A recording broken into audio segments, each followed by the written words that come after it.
So I'm finally taking a look at the only variant for the M1 Garand that has a zombies perk, and that variant today is the heroic variant for the M1 Garand, the Frontline 2, and telling you guys if this variant is worth using or not, since you can only get it in the supply drop system. So my name is Nick, and welcome to another video of mine. But without further ado, let's get right into the video.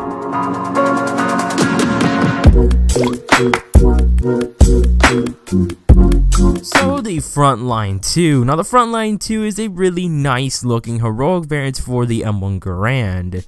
Just the only difference is there is no difference. It literally looks like a normal M1 Garand, just a little bit decked out. It doesn't have a unique inspect as of I know of, and it also doesn't have a difference in its iron sights. The iron sights are pretty much the same.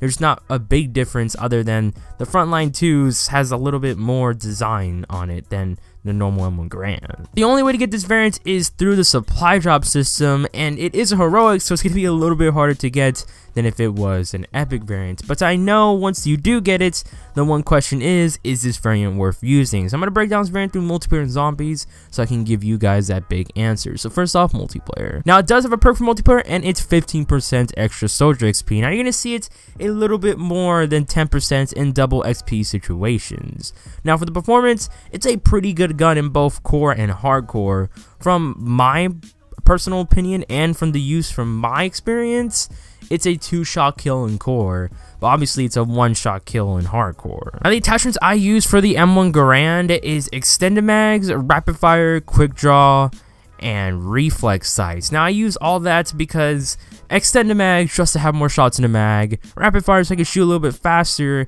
quick draw so I can ADS a little bit faster, and then reflex sights so I can help with my aim. The iron sights are pretty good, but I really prefer having a reflex sight because it helps a lot. Now how easy it is to access in multiplayer, it's pretty hard. It's a heroic variant, it's all RNG. If you get lucky, you get it. If you don't, you don't get it. It's simple as that, but it's a pretty nice looking variant in multiplayer if you do get it, and it helps a lot in multiplayer. That's all I can pretty much say for this variant in multiplayer. Now let's talk about it in zombies. It does have a perk in zombies, and it's called body count. What this perk basically does is once you get 150 kills without going to last stand, you spawn a nuke. Now I'm not so sure if this constantly repeats after 150 kills. You can be my guess and try to experiment that, but other than that, that perk is a pretty good perk because it does help in certain situations, but you're really not going to notice when you do get this. Like, who counts how many kills you get in zombies just for this perk? For the performance in zombies, it's a really good gun. This gun is super good towards round 15, and then once it's pack-a-punch, it becomes a 3-round burst if I'm correct, and then it's just insane. It really is insane. The M1 Garand is a long-lasting gun in zombies and can really pack a punch. Now the attachments I use for the M1 Garand in zombies is advanced rifling, rapid fire, extended mags, and steady aim. Now advanced rifling so I can do more damage to zombies that are farther away, rapid fire so I can shoot a little bit faster, and it helps for the longevity of this gun to do more damage to zombies in higher rounds, and then extended mag so I can have more shots in the mag, and steady aim just in case if I do hit fire, all the bullets don't go everywhere and they actually go towards the zombies. Now for the easy accessibility for the M1 Garand in zombies, you can get it on the wall and through the mystery box, so it's a pretty easy gun to get, honestly. So let's compile all the information I gave you guys in both multiplayer and zombies to give you guys the big answer. So first off, the accessibility for this gun is pretty hard in multiplayer but pretty easy in zombies. But once you do get in multiplayer, the look is pretty amazing and it shines super bright in both multiplayer and zombies. Now for the performance, it's hands down super good in both multiplayer and zombies, no doubt about it. And it does have a perk for both of those modes, but the perk in zombies, I guess you can say it's not so useful since really you're not going to really notice it, and drops happen a lot in zombies in World War II. Now for how different this gun looks compared to the M1 Garand that it's predecessed over, it's a pretty good difference. It's not that big of a difference, but the Frontline 2 is basically like a decked out M1 Garand. It's pretty nice looking. So with all that information, is this variant worth using in both multiplayer and zombies? So the big answer is yes, guys. This variant is definitely worth using in both multiplayer and zombies. But in zombies, the perk doesn't really help a lot.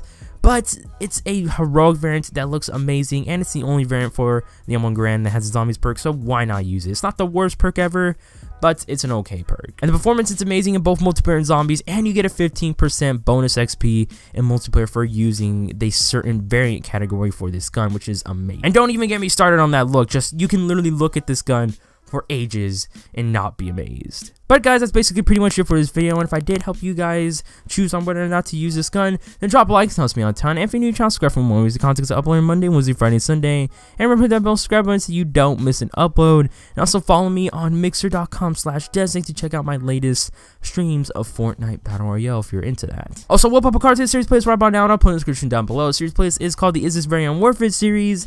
And basically, if you're wondering if a Quartermaster Collection variant or a supply drop variant or anything like that is worth using or getting, then I highly recommend checking out this playlist after the video. I go down through a lot of details, like comparisons of the variant itself to its normal gun, like iron sights and looks, as well as the performance and the perks it gives you, and a lot of stuff just to give you guys the big answers. So if any of that interests you, I highly recommend checking out the playlist after the video.